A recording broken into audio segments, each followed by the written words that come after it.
امام ابن جوزی رحمۃ اللہ علیہ نے ایک نہایت ہی سبق آموز واقعہ بیان کیا ہے۔ اصفہان کا ایک بہت بڑا رئیس اپنی بیگم کے ساتھ دسترخوان پر بیٹھا ہوا تھا۔ دسترخوان اللہ کی نعمتوں سے بھرا ہوا تھا۔ اتنے میں ایک فقیر نے صدا لگائی کہ اللہ کے نام پر کچھ کھانے کے لیے دے دو۔ اس نے اپنی بیوی کو حکم دیا کہ سارا دسترخوان اس فقیر کی جھولی میں ڈال دو۔ عورت نے حکم کی تعمیل کی۔ جس وقت اس نے اس فقیر کا چہرہ دیکھا تو دھاڑے مار کر رونے لگی۔ اس کے شوہر نے اس سے پوچھا، بیگم کیا ہوا ہے؟ اس نے کہا کہ جو شخص فقیر بن کر ہمارے گھر پر دستک دے رہا تھا وہ چند سال پہلے اس دنیا کا سب سے بڑا مالدار اور ہماری اس کوٹھی کا مالک اور میرا سابقہ شوہر تھا۔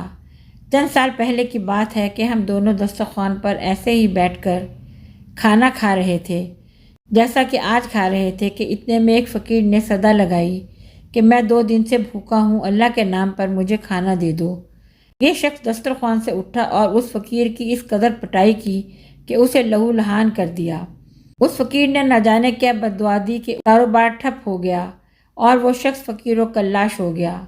اس نے مجھے بھی طلاق دے دی۔ اس کے چند سال گزرنے کے بعد میں آپ کی زوجیت میں آ گئی۔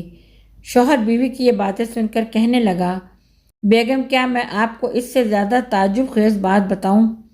اس نے کہا ضرور بتائیں۔ کہنے لگا، جس فقیر کی آپ کے سابقہ شوہر نے پٹائی کی تھی وہ کوئی دوسرا نہیں بلکہ میں ہی تھا۔